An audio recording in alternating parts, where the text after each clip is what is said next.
Ever wondered what makes TV so powerful in Jamaica? Time to find out. Welcome to Global TV Group 358, where television meets innovation.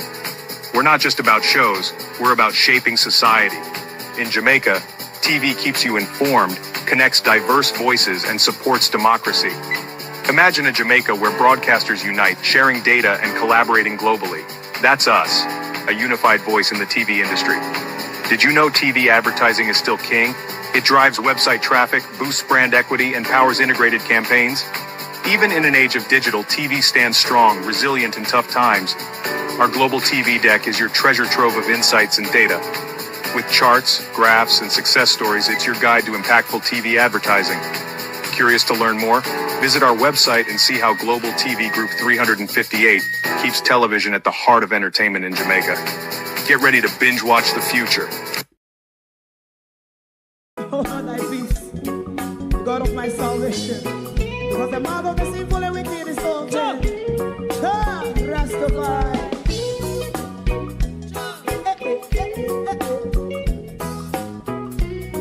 Come with I. Rastaman throw one stone, and it bring a bad feeling to all wicked men. Not a people there. Make him and throw one stone, and it bring a bad feeling to all wicked men. Only when man like Marcus Garvey speak, wicked men would I hear. Hear now hear. Instead of that, they only sit aside and rob and cheat, and not first and for make up what I seen to. Make him and throw one stone, and they bring a bad feeling to all wicked men. Oh, what a plan! Make him and throw one stone, and they bring a bad feeling to all wicked men. My favorite man, if Rasta make a progressive move, wicked men are red, I. How they want to see the day them can sell out Rasta and sell it out, I sell out Babylon. They give man show one stone, and they bring a bad feeling to all wicked men. They give man show one stone, and it bring a bad feeling to all wicked men. If Rasta make a progressive move, wicked men are red. I. How they want to see the dead and can sell out Rasta and sell out. I sell out Babylon. Just stop on the Friday. You might go and stone, and it bring a bad feeling to all wicked men. Oh, what a black thing, you might go and stone, and it bring a bad feeling to all wicked men.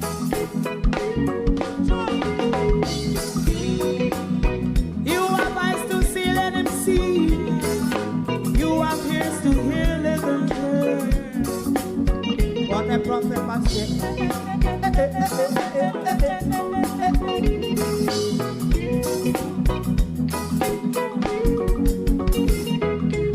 President Mandela was in prison for 20 odd years. And he leave from the prison and take the seat of the president. Stone one. Big him and throw one stone, and it bring a bad feeling to all wicked men. Oh, what a plan! Big him and throw one stone, and it bring a bad feeling to all wicked men. Rastaman throw one stone, and it bring a bad feeling to all wicked men.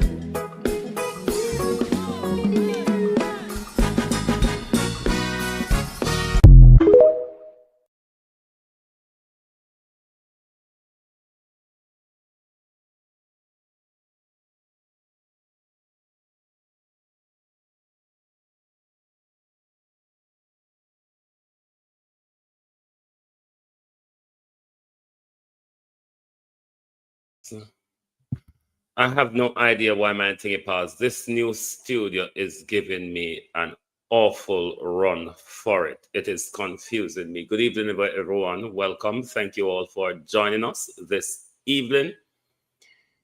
Thanks, Debbie. I've adjusted the mic. Let me look if I need to do further adjustment.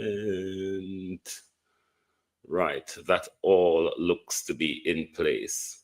We're meant to be having an update this evening on the happenings in my community. If the signal, one, allows, and two, my cousin is very busy with the relief effort and with the running of his business as well. So quite busy with a very tardy telephone reception, as you can understand the circumstances back home. How is everybody doing?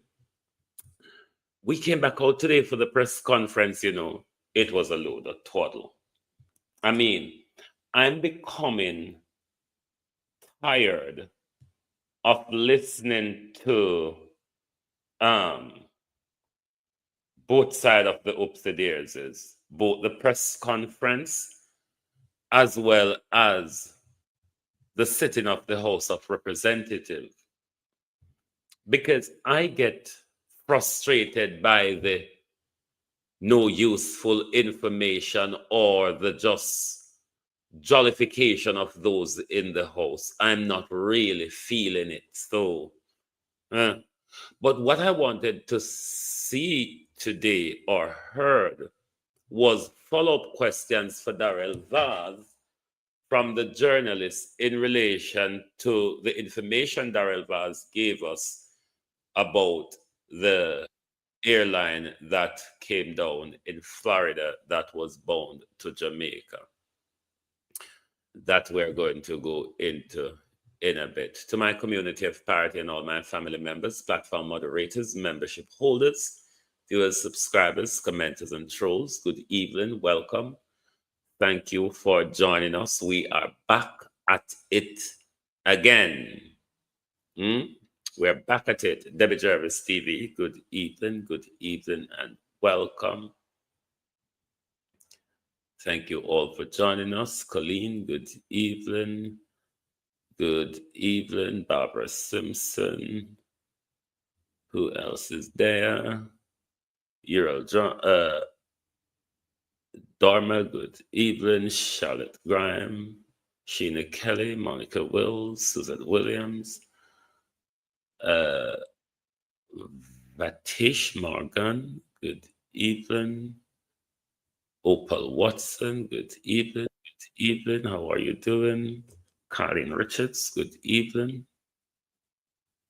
Good evening. Carla Williams. How is everybody doing? I mean, Carlton Barnes, good evening. The Prime Minister, dismal failure, done it. Continues to just roll along. And whatever little good advice we come across that we think would be useful for the Prime Minister or for the whole ADPEM apparatus, you man from JPS, I want to juke you in your eye, honestly. Take off the glass, juke you in your eye, and put on back the glass. I literally want to do that.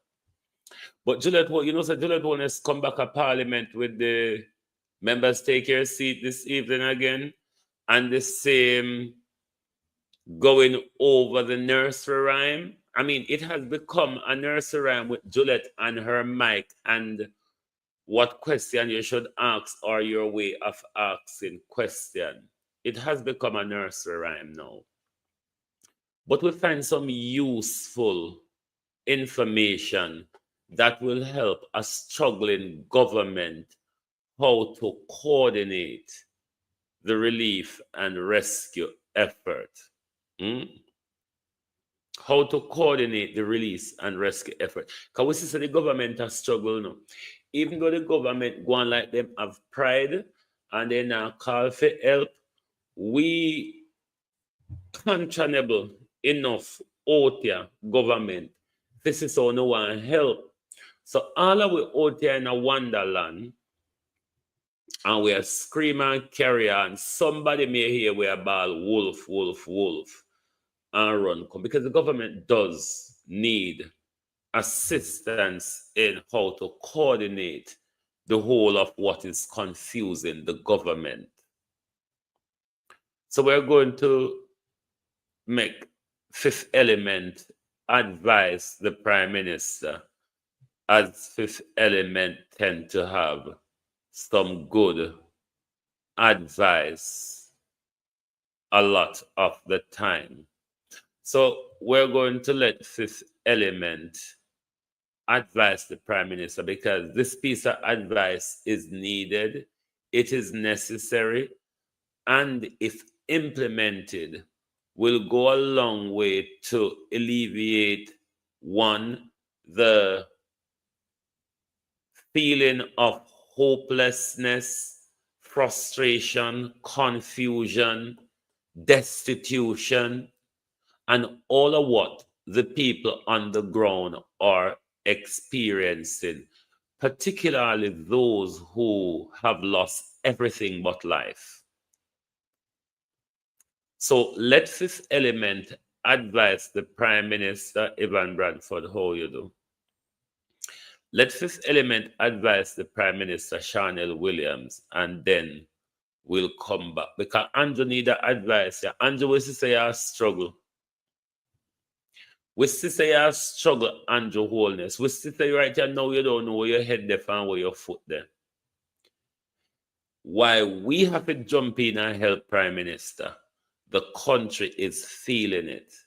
The people in the disaster zone are feeling it tenfold, Prime Minister. And any little help we can give you to speed up the process, to make sure things is properly coordinated, Prime Minister, we will certainly do so, because what we want to see is the best for the people on the ground. I don't know if that is your top priority. It is for most of us, and that's why many people are advising you, do this, do that. These are the things that are done in the initial stages. These should have been done already. Okay, you have not done them. You need to move with, you like to use this big word, you need to move with alacrity. You need to do this expeditiously, Prime Minister, with speed, with urgency. It's getting out of hand now. Jamaica, what I'm about to say is going to burn a lot of people's chest. Some of you are going to get vexed, but come close and listen very carefully. What should be happening in Jamaica right now? And I mean right now, not tomorrow, not after another meeting, not after another argument in Parliament while people are floating in flood waters. Jamaica, the western part of our country is a war zone. Hurricane Melissa was just not a storm. It was a bomb. It dropped on us with Category 5 winds up to 160 miles an hour. It ripped out roads, bridges, lives, entire parishes like St. Elizabeth, Hanover, Westmoreland, left people underwater and marooned. Jamaica, people are trapped in muddy, snake and crocodile infested water. And you are telling me, Jamaica, that we still don't have a national airlift evacuation? Madness. Jamaica, here's what should be taking place. And if I sound a bit angry, it's because lives are being lost while these leaders debate microphones and budgets. Step 1, Jamaica. We need air bridge now. That simply means that the Jamaica Defense Force and the Air Wing should have already established continuous helicopter rotations. They should be evacuating people from these cut-off zones. Like St. Elizabeth, Westmoreland, Hanover, anywhere roads are washed out. Fly them high, take them to ground hubs like Montego Bay, Mandeville. Airport grounds are the JDF forward operation bases. Jamaica, what I'm talking is not fairy tale. It's standard global disaster protocol. The Bahamas did it after Dorian in 2019. The US did it after Katrina. You use helicopters. You do not wait on boats. Why? Because they cannot get past debris. Every 10-minute flight can carry 10 to 20 people to safety. That's what you call an air bridge, Jamaica. And that's what saves lives when the roads are gone. Now here is step 2. Safe zone evacuation. Once you lift them, do not bring them back into chaos. You bring them to safe zones, such as schools, stadiums, and high ground compounds where medical teams, portable toilets, and clean water are there. Then you bus them to shelters further inland. Jamaica, that's how you stop diseases before it starts. Because right now, Jamaican people are walking in contaminated water, full of sewage, full of fuel, full of dead bodies. And Jamaica, this is a perfect brew for leptospirosis, dysentery, and cholera. Jamaica, you do not drop food into that type of water. You get people out of it. Feed them, clean them, heal their wounds, register them and keep them alive. Step 3, Jamaica. We need a unified command. This is where ODPEM, Jamaica Defense Force, and the Prime Minister's office should be one voice. One map showing where rescue helicopters went. How many people were airlifted? Which communities are still trapped? Then they should have daily 9 a.m. and 6 p.m. updates. Not silence, Jamaica, not confusion, and not social media citizens doing the job of the state. You coordinate rescue grids, square by square, mile by mile, until every maroon community is reached. Jamaica, that's what real leadership looks like. Step 4, Jamaica. Medical and wash response. You see, at every safe zone, water tanks, chlorination tablets, emergency toilets and field medics, tetanus shot, antibiotic, boil water and hand washing stations. If you don't do that, everything that I just said within the first 48 hours, disease is going to explode. And this is not theory, Jamaica. This is data from every flood disaster within the Caribbean. Step 5, Jamaica. We need transparent communication. Every Jamaican needs to know which parishes are stable, which ones are being evacuated, and how they can reach for help. We should have radio bulletins, drone mapping, community loudspeakers. Not rumors, Jamaica. And right now, silence is unaliving people faster than the waters. So now, Jamaica, let's look at the facts. St. Elizabeth and Black River Plain is still flooded and thousands are still cut off. Bridges collapsed in Westmoreland and Hanover. Cell towers are down. And the official death toll keeps rising. And that's while some bodies are still under debris. Jamaica, you cannot assess your way out of that. You have to act your way out of that. Jamaica, listen to me. This is not politics, you know. This is survival. The Jamaica Defense Force has helicopters, and the United States military has already offered assistance. So Jamaica, we need to use them. Activate international air support if it's necessary, because pride does not rescue people, action does. We're talking about Jamaicans that have been stranded now for weeks. No electricity, no water, no medicine. And the next threat is not the hurricane, it's diseases, it's starvation, it's despair, and it's trauma. Yes, Jamaica need an air bridge operation. No. Airlift the survivors out and transport them to safe zones. Deliver medical care and search every inch of flooded ground.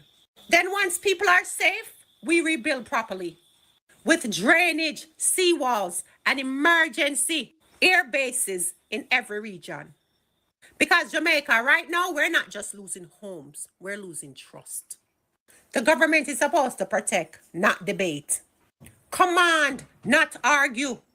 And they're supposed to move fast when disaster strikes. So I'm saying this on behalf of every mother with their children that has been marooned, every elder that's sitting there waiting for help, every young youth going through these chest-deep, flood, murky waters trying to find their families. Activate the Jamaica Defense Force fully, not partially. Call in every aircraft. Airlift, evacuate, and rescue. No. Don't tell me recovery is coming. Don't tell me about no assessment. We are in the response phase, and delay means death. This is war zone protocol, and Melissa was the bomb. So treat it like war. Save the people of Jamaica first, and everything else can wait. Treat it like it's a war zone. Because when you look upon the craters in my community, all heap of them, you realize that this ought to be treated like a war zone, because the entire place, particularly across Westmoreland and St. Elizabeth, looks like a war zone. I promise you to bring updates from my community. My cousin have joined the stream now. Mr. Bennett is the People's National Party Council caretaker for the Mountainside Division, who run for the last local government election.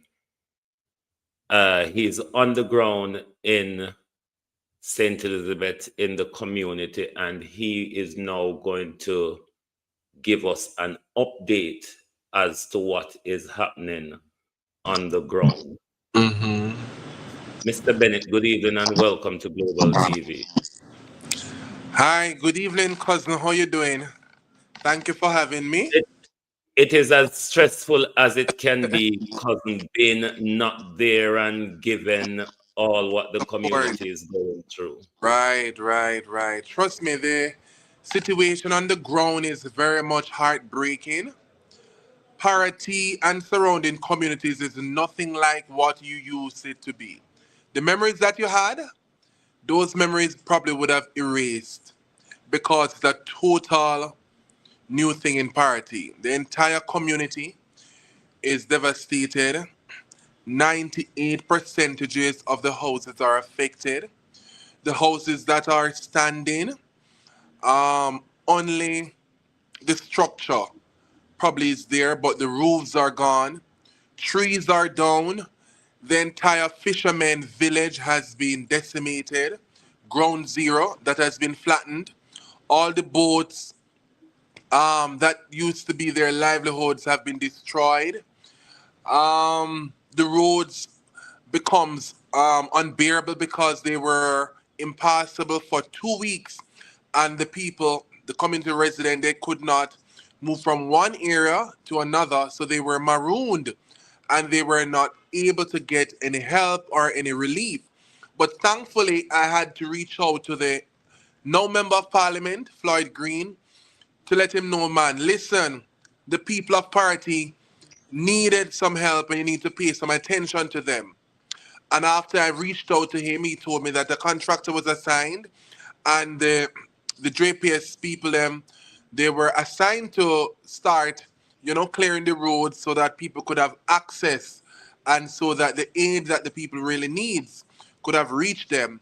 And thankfully, within 3 days after we had that conversation, I heard that and I saw when I went back that the roads were cleared to a point. But there is um a very dangerous, what I would say, a very dangerous situation where the hurricane had split the road open in two, and it tragically had washed away one of our cousins, you know, and the road is still not fixed yet. So I've spoken to the MP about that. But the process is too slow, you know, as it relates to that. So, because the people really need help, the people really, really, really, really need help. We have not heard from um, any local representative, elected representative, as it relates to what are the recovery process and what is the recovery plan for Southwest St. Elizabeth. Have not heard, a clear plan as to what the people should expect, because many persons are, very anxious now. They're very distressed. They don't know what to expect at this point in time, because many of them that had brick houses, some of the houses are flattened, you know, and many persons that have board structure, they're all gone.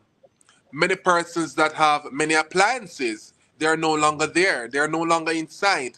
So many persons are left now to start right over, especially imagine a family that have children, grandparents, daughter, son, brother, sister, how extended that family is, and they have to pick up now the pieces to start right over.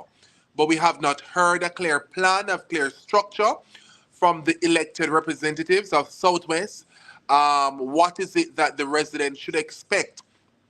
And I believe that he should come out and, you know, ease the anxiety, ease the anxiousness of the residents, and let them know what is it that they are doing, what is it that they should expect, when is it that they should look for some remedial support from whatever group, and what is the recovery process and plan for each community that has been devastated by the hurricane. It is ostensibly bad, my cousin. What is the mental health of the community like, the community and the family like, given the devastation we are experiencing and the loss we have experienced as the consequences of the devastation? Well, you know, we're trying to support each other because we have to try to cling as a group, to offer that sort of support that is really needed to prevent any deterioration of any mental issues. We try to stay connected as much as we can, even though the connectivity is not it is not good in the area. We try to huddle and talk and try to support each other and not go down the road of being depressed as the situation is. And we try not to lament too much on the devastation, because that can further trigger a lot of mental neurons that can cause life-threatening mental issues. So we are trying as a community to be supportive of each other, and not lead down the road of depression, stress, and all the other triggers that can cause an even greater deterioration of the mental issues, because the situation in itself can cause one to become very much um, mentally challenged, to be honest. When you Hmm. look at Hmm. a person that have like a 3-story building, persons that had real business investment, persons that have good wealth, persons that were comfortable. And when you look at the situation when they return, that they return to absolutely nothing, nothing, nothing, ground zero. Boy, I don't want a worse situation than that. That can be a trigger for mental problems. But I understand that some mental health team have been set up where persons Mhm. can seek counseling and so forth. Because even our church that we usually attend on the beach, it's no longer what we use it to be, what we know Yeah, it I've to be. seen the devastation of it. Yeah, man. Yeah, man. Sometimes the support usually come from the church in these times, but the church structure is no longer there. But we're trying as For a the group, people, go ahead. for the people who their home, who have lost their home completely or suffered severe structural damage, is the school still operating as a shelter? No, the party school was devastated as well. It was Mm. badly damaged. So the school cannot offer no support at this time because it is not in a habitable position to do that. So the only support housing that we usually have now is in Newell. Is the housing hub for people, yeah, man, that people don't have anywhere because the party school, it was totally devastated during the hurricane, both the primary and the basic school. How have you managed to get around to the other communities within the division? Yes, man, I have been to Vineyard, I have been to Arlington, I've been to Ponside, I've been to Hopewell, I've been to Hilltop. This week I'll be making my way through Mountainside, Banting. I drove through Burn Savannah. But the situation is no different in any area.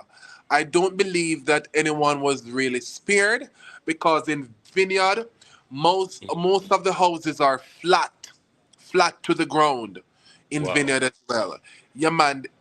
Trust me, the rebuilding process is gonna take a very long time.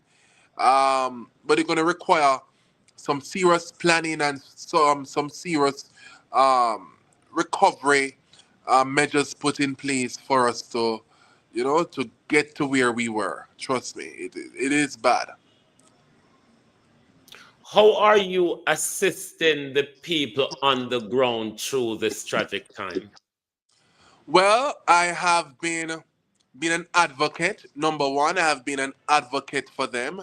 I try to advocate and to bring light to their situation and what they're experiencing so that persons out there within the different authorities can understand the plight of the persons on the ground and can bring real solutions to address these issues. Additionally, I have been getting some support from friends and families that donated to me um, and my personal funds.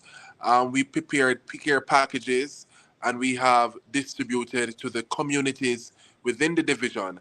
On Sunday, we have gone in the community. We served Ponside, Hopewell, Vineyard Sunday. We went to PAROTTEE. We went to Windad.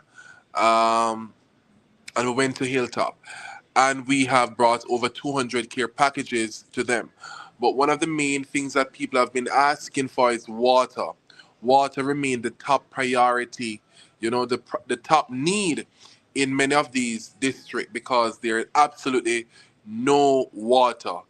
And this week I'm doing a water drive, to raise some funds to get water into the areas, to buy water, bring to them, and freeze water too because people, the temperature is very hot down there, so people perhaps need some cooling. So I've been planning to take some ice down there, to distribute as well. So I have been doing my little part, trying to be very impactful in this very Mhm. little way, trying to serve as many people as I can reach, because a time for togetherness and a time for unity, and it's a time for us to come together so that we can recover stronger.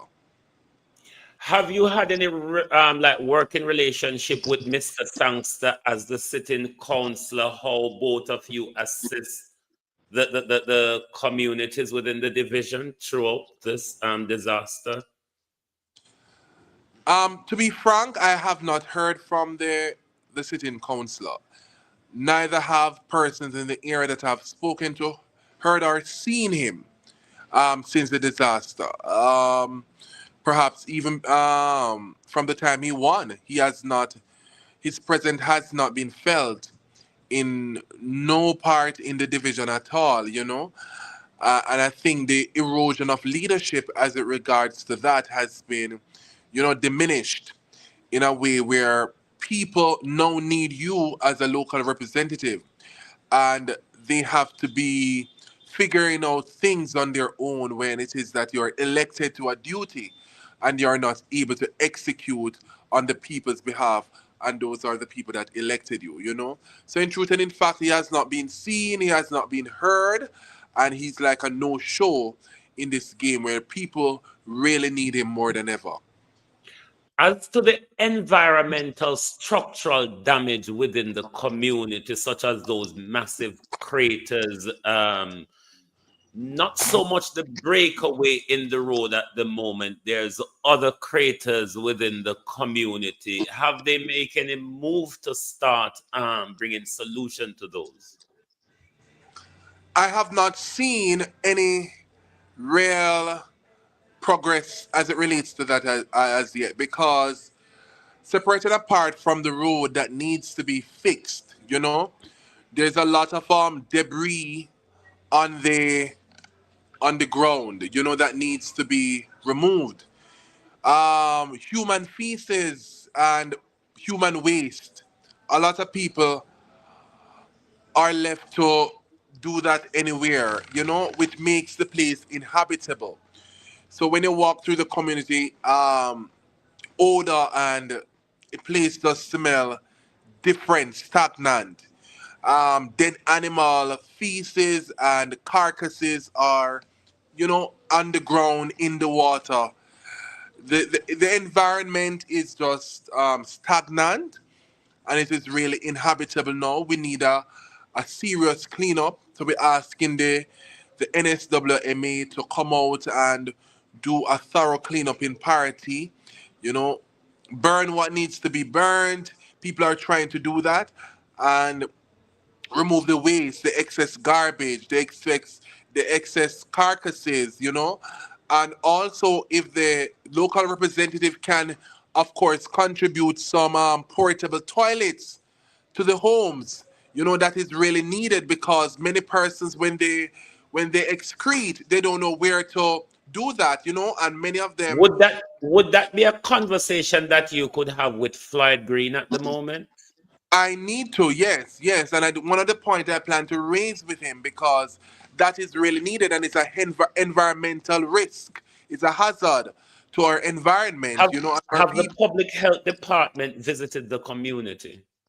I have not heard that. No, I have not heard that. Not at all. What But as a about public JPS? health, Have JPS started any work within the community? no rebuilding effort has started, no progress. From about 3 days ago, last week, when the road was cleared, there has not been any presence of the JPS team on the ground. Not at all. So the people are fearful that they may not get back any electricity for now, which is really bad, Mhm. What because some. I would suggest you do a follow up with Floyd and some of these things if Mr. Sangster is not available at the moment, because Floyd is taking a lead across the entire constituency. So Yes, man, most I think definitely. it would be best to have that environmental conversation with him. Yes. Would Oh, you yes. take the time at the moment to, as you're going to do your water drive this week as well, take the time to promote your GoFundMe. It is pinned in the top of all the chats and the channels. So talk to people about your GoFundMe and your water drive that you'll be having uh, coming up soon. Right. So thank you for this opportunity. So everyone, as you can see, that I'm a main advocate for the people of Saint Elizabeth, in particular the surrounding districts of PAROTTEE, Black River, um, Vineyard, Spice Grove, Hilltop, Mountainside. These are communities that were devastated by the recent passage of Hurricane Melissa. This hurricane has resulted in many of the brick structures has been flattened, and many of the board houses structures are flattened, displacing many lives right across. It is so heartbreaking, and it is really devastated when you look at the situation, to even know that many families are left out in the cold, because many families with children that does not have anywhere to go, they're sleeping in mildew. So my family has been affected because my mother house is split in two, and my grandmother's house is totally demolished. My aunt's house is totally gone as well. The roof is gone, the entire house is broken in two. Um, and this is a situation right across the length and breadth of the community and the surrounding communities that are adjoining. And it is just heartbreaking to know that we have to pick up the rubbles from ground up. So what I have done, I have created a GoFundMe to solicit funds to start the rebuilding process. And I'm asking you kindly for your contribution and your support in this regard, because your help will help us to start the recovery and the rebuilding process of purchasing any material that is needed, and it probably may go towards purchasing food, may go towards purchasing, as I said, the well-needed water, because water is one of the main needs. As I go across the community each week, person have been asking, do you have water? Do you have water? We really need water. Really need water. People have said to me that they have not even taken a bath in 3 days, and we know we have the sea behind us, and that is the only thing that they said that they can use the bath. And it is heartbreaking, when you listen to some of the stories that people tell you, as they go through this dark period.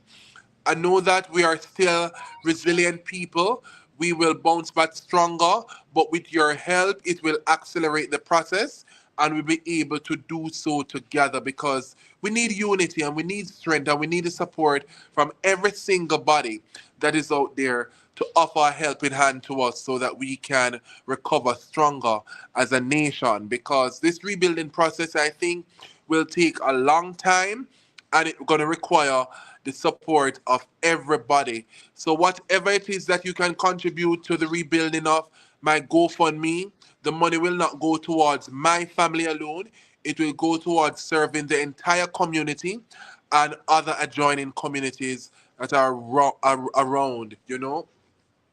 So I'm asking you, if it is that you really can contribute, you share the link with somebody that you know might can contribute, and you spread the word that we are in dire need, and whatever it is that you can contribute, it is greatly appreciated, because nothing in this time is too small, or nothing in this time is too big for us to contribute towards this dire need. So I'm looking forward to the support, and I hope that when we get it, we can start some work as it relates to the rebuilding process. Thank you. On the matter of education, given how damaged and twisted and bended our community is at the moment, all infrastructure are down. How does education look for our children across the St. Elizabeth in particular going forward? Well, it seems as though the government needs to have a streamline plan as it relates to housing our children because they are displaced right over because I don't think the children will be able to go back to school for now. Probably next year because it's only December left in this year. Probably about January, February. Mhm. And it will cause a setback in terms of the learning pattern of our children because they are, although they are children, they are seeing what is happening and they probably experience trauma,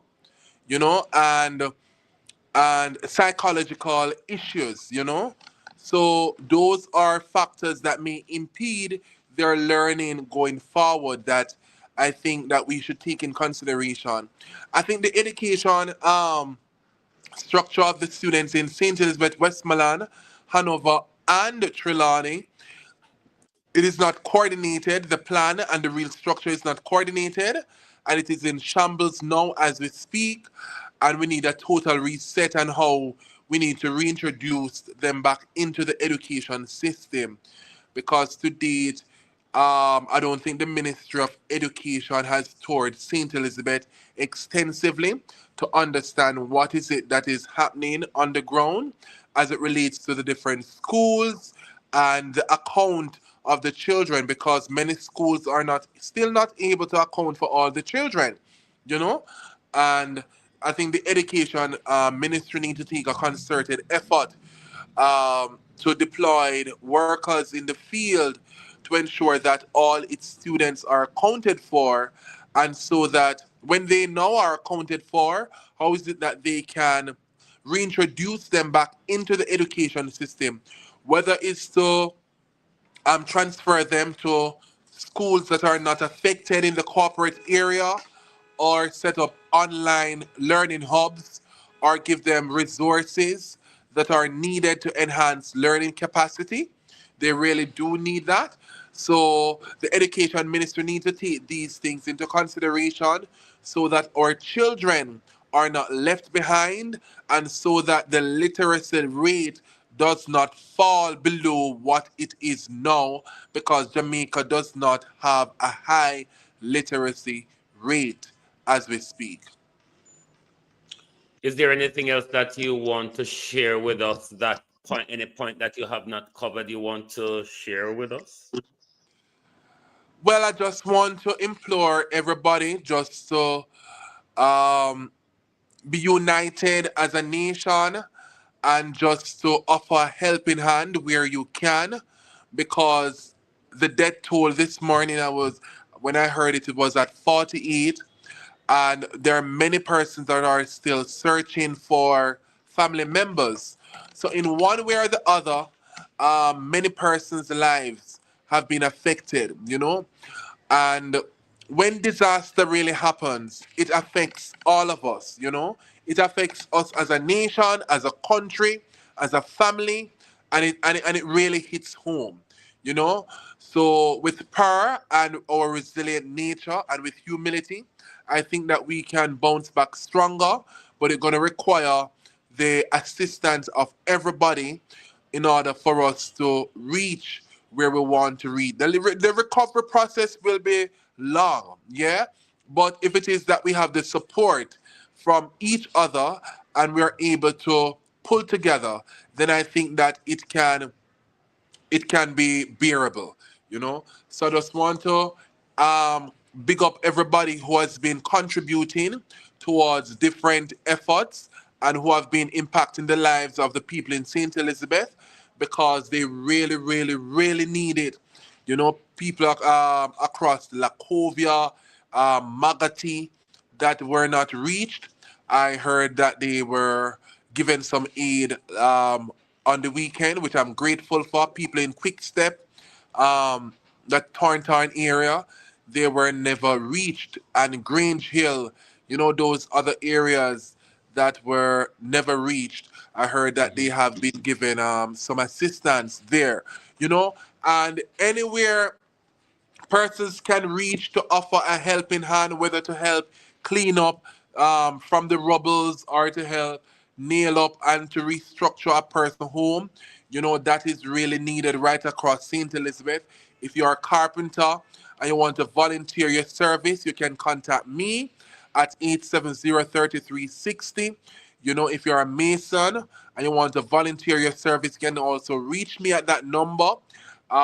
Whatever, if you're a doctor and you want to offer medical service free of cost, you also can reach me at 870-3360 because on the weekend, I am also partnering with the UTech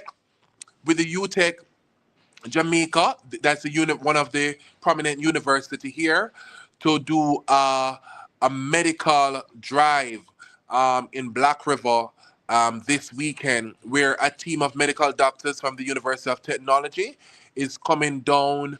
They will be offering medical services and also be offering oral health services to the people of Black River and its surrounding communities. So that's an initiative that we aim to um, get the support from as we offer this service to them. And also, the National Health Fund will be partnering with us too to ensure that after you are seen by a doctor, you will be able to fill your prescription at no cost and you'll be able to get the medication at that time. Also, I'll be heading down to Party on Thursday um, with a Hold on, let medical. me just ask a question. Is that filling the prescription, is it through your pharmacy or any pharmacy? No, the filling of the prescription at the medical fair will be done through the National Health Fund with the government Okay, entity. Yeah, yeah, man. okay. So that's the government entity. But this Thursday, I'll be going through the communities. So if persons want to fill their prescription, you know, if their prescription got lost and they have any ailment, they can see me in the community. I'll be offering my pharmacy services and medical services as well. I have persons coming to offer that service in the community of Parity this Thursday. So I'll be driving through Mountainside, come down through go through Pondside, Hopewell, Hilltop, and then I will be parking and pitching a tent in the square, Party Square, where I'll be there for some time, from about 10 o'clock. So persons who want to fill their prescription, see a doctor, you know, get medical advice, get counseling, get recommendation, can come out and benefit from this sort of service this Thursday at 10 a.m. in Party Square. Thank you very much for being here tonight, cousin, and for bringing us such update given the circumstances. Despite us being distant, we are still with the community in spirit, and we will do everything we can to support our community and our country. Once again, thank you very much, and we're praying for the family and the community, because despite our community being ravished, we've also lost a family member as a consequences of the devastation. So once again, thank you, and our All love right. and prayers to the family. Thank you so much. Have a good night. Blessed love. And to you as well. Thank you very much, cuz. There you have it, my peeps. Hold on there. I've messed my broadcast up. Let me fix it back. Right, you're back on. I don't know what to say. I honestly don't know what to say, but whatever help and support that we can bring to our families and our communities across Jamaica, in particularly the ravished communities of St. Elizabeth, Westmoreland, Hanover, St. James and Falmouth and all of that, you know, it is a trying and very much confusing time for all of us. And I see a lot of people don't understand the statement I'm making in relation to Darrell Vaz and what Darrell Vaz said about the flight that crashed in Florida yesterday. I understand that, and everybody follow up everything in the way we do, but we're going to go back to it tonight because it's important to understand where Darrell Vaz is getting at with his information. And then what perks it for me is when the information was put out by Crisis International that they've been blocked from bringing in aid into the country. So we're going to play it again for those who haven't heard, don't understand what it is all about. We're going to let Mr. Vaz mumble, and then we'll go back to crisis response explanation. I can confirm that the Jamaica Civil Aviation Authority has advised me that there was an application made by the said plane N30HG to land in Montego Bay at the IAM Jet Center by email on November 10th. The IAM Jet Center replied advising of the requirements for a permit to be issued and was not responded to. Therefore, no permit to land in Jamaica was granted. We were advised by the Civil Aviation Authority through their Navigational Service Division that there was a flight that took off out of Florida this morning that crashed. We have no details on the pilot or passenger or cargo at this point, but we can confirm that the applicant would have done 2 trips to Jamaica through Cayman to Jamaica since Melissa. This is the part of your argument that I find confusing, Mr. Vaz. When you don't know the details of the galanging, but you know saying coming to previous times. Yes, I'm not confused, you know. That the part, one of the part that confuses me. When Mr. Vaz is saying no know the detail of the people them. Obviously, it's their third time coming, Mr. Vaz. You're the Minister of Transport. You have oversight of the Civil Aviation Authority. How does that make sense, you telling us that you don't know this and you don't know that? Don't make sense.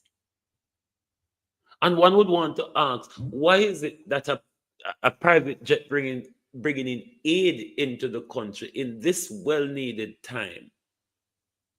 The government is not even responding. The Civil Aviation Authority is not even responding to their request for landing rights. That alone sparked question. And then you heard the explanation from Crisis International. That the applicant would have done 2 trips to Jamaica through Hold on. Navigational Service Division. That there was a flight that took off out of Florida this morning that crashed. We have no details on the pilot or passenger or cargo at this point, but we can confirm that the applicant would have done 2 trips to Jamaica through Cayman to Jamaica since Melissa. We are waiting. So when they make the application, Darrell Vaz, what will not respond to? What are you saying? There was no details on the application? That don't make sense, Darrell Vaz. I mean, these people were playing gun pound for not talk the idiotness because I gun them a pine pound, you know. You can't talk you out on the mouth so we believe when I say I suck it go the way I want to explain it. So whoever point the gun upon your Darrell Vaz and tell you if you said it, you sound like you were trembling in your voice. You sound like you were trembling in your voice. Let them just write it in your hand, Migla, and say, read that. Further information from the U.S. authorities. Nobody not believe you, Darrell. Our crisis international explanation there. Nobody don't believe you. Nobody believes you. Lion story. Friend. Lion story, Mr. Vaz. And you're not even to tell the lion story with any confidence. You're not able to tell the lion story with any confidence. We can't hear the gunman point the gun upon you, the galangin. Friends, I wanted to give you this important and urgent update in regard to our relief efforts in response to Hurricane Melissa in the island nation of Jamaica. Unfortunately, today we've had a terrible and shocking tragedy unfold. As you know, we've had incredible logistical challenges where the airlines have blocked us from bringing relief items like we normally. The airline have blocked us. Sorry. The airline have blocked us. We're having serious logistical challenge, Darrell Vaz. The airline have blocked us from bringing in aid as we normally used to. Why and what has caused this blockage? Why did the Civil Aviation Authority not respond to their request for landing to bring aid into the country? Why was it that they had to go to Cayman twice to bring aid in order to assist Crisis International to get their aid into the country? Somebody need to answer these questions, because we're in a situation where every little make a muckle. I mean, I know if I told the Starlink them now going a certain people hand, certain people have hiccups and all of that about the Starlink and the generators and all sort where coming where the government can't, me not know if I them problem then me just say.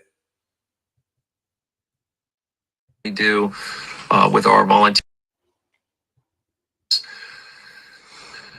In response to Hurricane Melissa in the island nation of Jamaica, unfortunately today we've had a terrible and shocking tragedy unfold. As you know, we've had incredible logistical challenges where the airlines have blocked us from bringing relief items like we normally do with our volunteers and responders into the nation. And through a mutual partner and friend, we made connection to a pilot who has been flying us in resources over the last few weeks at his own expense again and again. He's been absolutely amazing. Today he didn't turn up, and unfortunately we found out that he crashed his aircraft in Coral Springs, Florida, and he and his daughter did not survive. We are in absolute shock and disbelief of the situation, and I'm just asking for prayers for his family and his friends at this time. Working with Alexander was an honor. He kept showing up over and over, repeatedly flying in supplies that we couldn't get anywhere else. Here in Jamaica, he just kept landing, and we would unload his plane. He would give us these huge hugs and pray for us. The last thing that he said was that he wanted to join us up on Tower Hill today distributing water filters with his daughter. And he was flying in more Starlinks so that we could connect more people. He just delivered a bunch of medical supplies, water filters, screws for roofs, so many things that this community has needed. The last thing that he said to me was he handed me this large stack of cards about how to know Jesus. And he said, these are great. You've got to tell people about Jesus. See where the problem be there.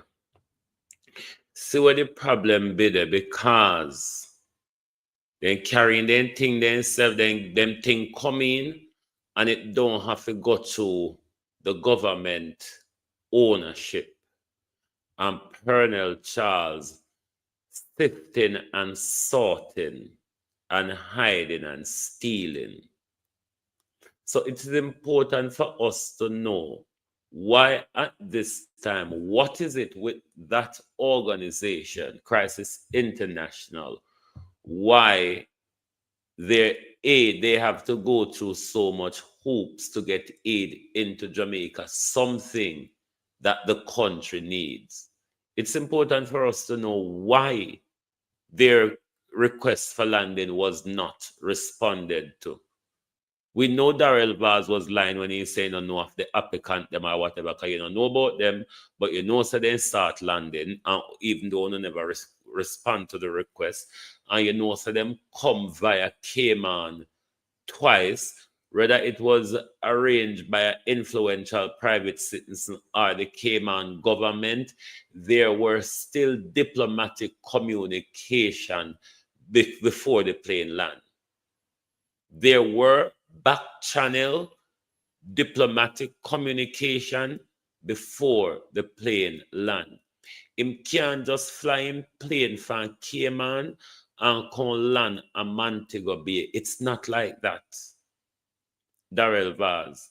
He can't just decide to fly and land and fly in a Jamaica airspace and land in a Jamaica airspace just like that. It no go so.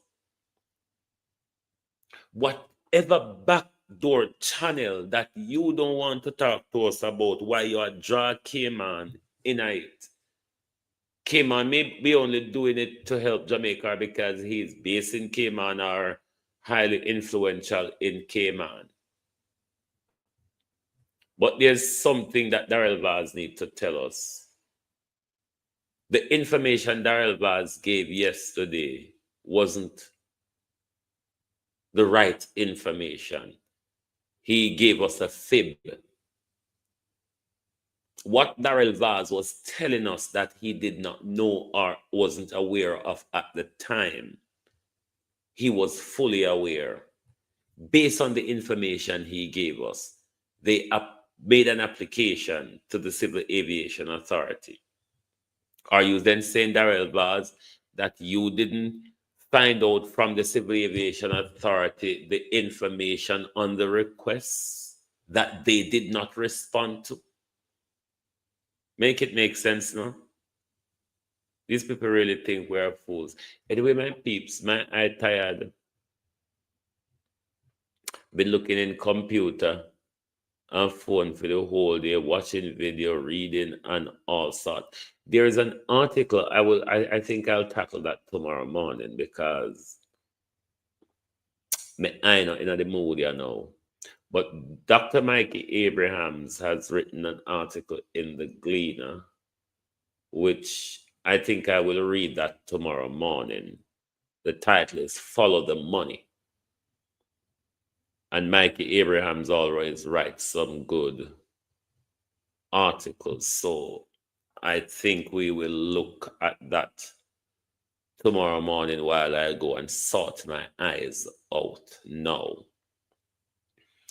But thank you all for being here, globalists, and anyone can support Kevar's GoFundMe, please do so. He's doing a lot of work on the ground to various different communities. So if you can support, please do, as he will be doing a water drive soon, which is one of the most requirement of support a lot of people within the disaster zone need at the moment. It's just fresh drinking water. Thank you very much. Join us back tomorrow morning for your At a Glance program when we start the ball all over again. Thank you all for being here, and good night from Global TV. Oh, thy peace, God of my salvation, because the mouth of the sinful and wicked is open. Rastafari.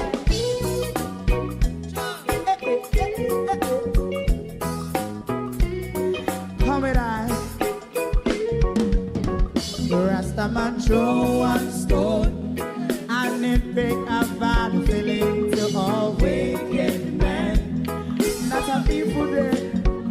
Make a man throw one stone, and it bring a bad feeling to all wicked men. Only when man like Marcus Garvey speak, wicked men would I hear. Hear now hear. Instead of that, they only sit aside and rub and cheat, and not first and for. Make God what I seen to. Make him a throw and stone, and they bring a bad feeling to all wicked men. Oh, what a plan! Make him a throw and stone, and they bring a bad feeling to all wicked men. So, my favorite man, if Rasta make a progressive move, wicked men are red.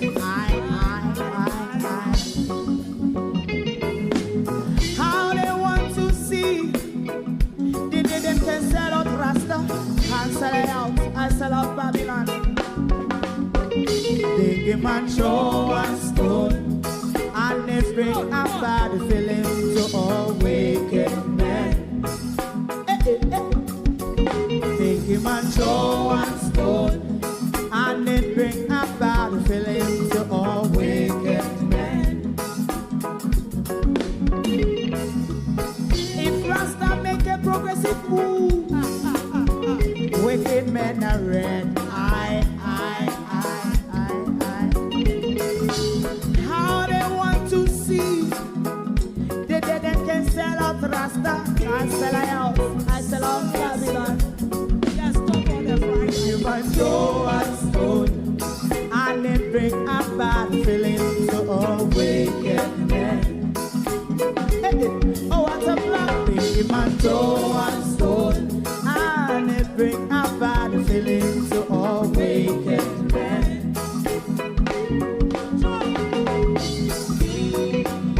You have eyes to see, let him see. You have ears to hear, let them hear. What a prophet must say.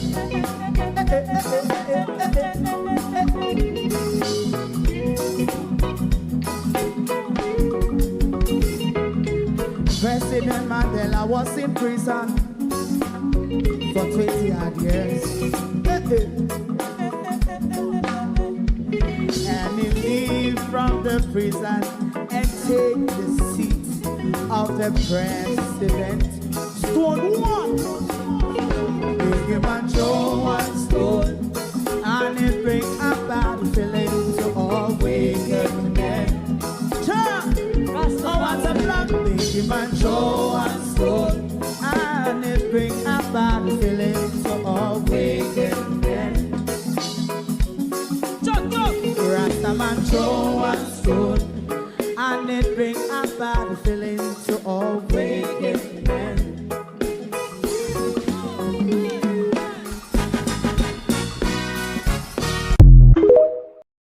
If you don't like missing out on the latest shows but still enjoy classic hits, then Global TV Group 358 is your perfect match. Global TV Group 358 isn't just another channel, it's your ultimate TV experience. From breaking news to binge-worthy dramas and timeless classics, we've got it all. Our unique blend of original content and global favorites means there's something for everyone. And guess what? With GTVG's seamless streaming, you can watch anywhere, anytime. Plus, our interactive features let you be part of the action. So, whether you're a seasoned binge watcher or a casual viewer, Global TV Group 358 is here to keep you entertained day and night. Don't just watch TV, experience it with Global TV Group 358. Subscribe now and never miss a moment.